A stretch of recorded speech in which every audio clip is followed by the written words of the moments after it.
کہ جو شخص غیرت مند ہوتا ہے کسی ایسی خاتون پر کہ جس کا فعل ثابت نہ ہوا ہو، کبھی اس کی طرف بری نسبت نہیں دیتا. کوئی ایسی نسبت فعل حرام والی اس کی طرف نہیں دیتا اگر وہ ثابت نہیں ہے تو، مخصوصاً اگر حالت شک میں ہے تو خاموشی اختیار کرتا ہے.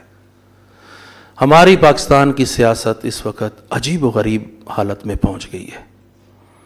اب سیاست اتنی گھٹیا ہو گئی ہے، پولیٹکس اتنی کثیف اور نجس ہو گئی ہے کہ خواتین کی شلواروں تک پہنچ گئی ہے کہ اپنے سیاسی فائدے کو اٹھانے کے لیے وہ امور کہ جس کے اندر سوائے خواتین کے کوئی اور دخالت نہیں دے سکتا اور ان کے علاوہ کسی کو پوچھا نہیں جا سکتا، اس کے متعلق گفتگو ہونا شروع ہو گئی ہے. اب یہ گفتگو ہونا شروع ہو گئی ہے کہ فلاں کی عدت پوری ہوئی تھی یا عدت پوری نہیں ہوئی تھی، فلاں کے اوپر کہ جو طلاق واقع ہو تو 3 طہر کا گزرنا ضروری ہے. ہاں جی ہے. 3 طہر حساب تم کرو گے، یہ بتائے گا یا عورت خود بتائے گی؟ اس کے اوپر آیا ٹی وی ٹاک شوز ہونے چاہیے؟ یہ شرمساری کی بات نہیں ہے، یہ شرمساری کی بات نہیں. یہ کتنی گندگی اور نجس طریقہ کار ہے. آپ کو پتہ ہے حد اقل طہر کتنا ہوتا ہے؟ آپ کو پتہ ہے حد اقل مدت حیض کتنا ہوتا ہے؟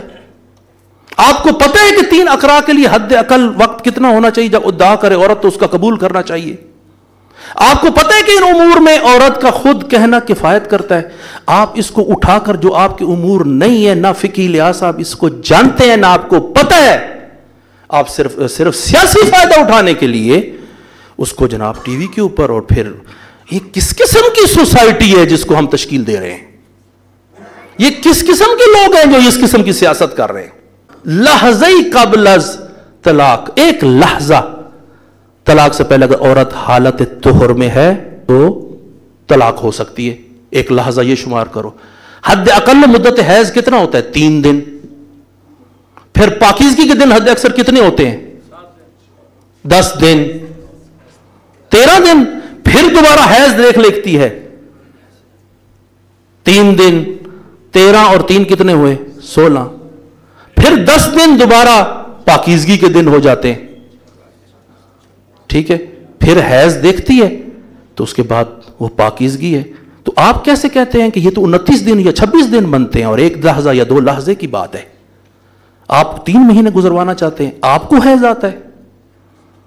یہ آپ کے ساتھ متعلق ہے. آپ کو حیض آ رہا تھا، آپ کو طلاق ہوئی تھی، یا یہ ٹی وی میں بتانا تھا کتنے دن تمہیں حیض آتا یا نہیں آتا؟ تمہیں شرم نہیں آتی ہے؟ اور یہ باتیں تمہاری ماں بہنوں کی باتیں، یہ میں آپ کو بتا رہا ہوں، یہ جو حرکت ہوئی ہے اور جو اس قسم کی سیاست کر رہے ہیں، یہ صرف اس خاتون کی حد تک نہیں رہے گی. یہ کوئی بھی نہیں، میں نہیں جانتا ہوں یہ کون ہے اور کیا نہیں ہے، میرے ہم مسلک بھی نہیں ہے. میں صرف یہ کہہ رہا ہوں یہ خواتین کی آزادیوں پر اور حدود پر اور غیرت کے اوپر اور بما ہوا انسان یہ حملہ ہے، یہ قابل قبول نہیں ہے. یہ ہماری سوسائٹی میں جب سے ہم ادھر رہ رہے ہیں، ہم بڑے ہوئے ہیں ادھر، میری عمر 50 سال ہے، اس قسم کی اخلاقیات، اس قسم کی سیاست ہم نے نہیں دیکھی تھی. یہ کیا نجاست ہے جو بولی جا رہی ہے عموماً؟ آپ کو پتہ بھی نہیں ہے آپ ان امور کے اندر دخالت دیتے ہیں.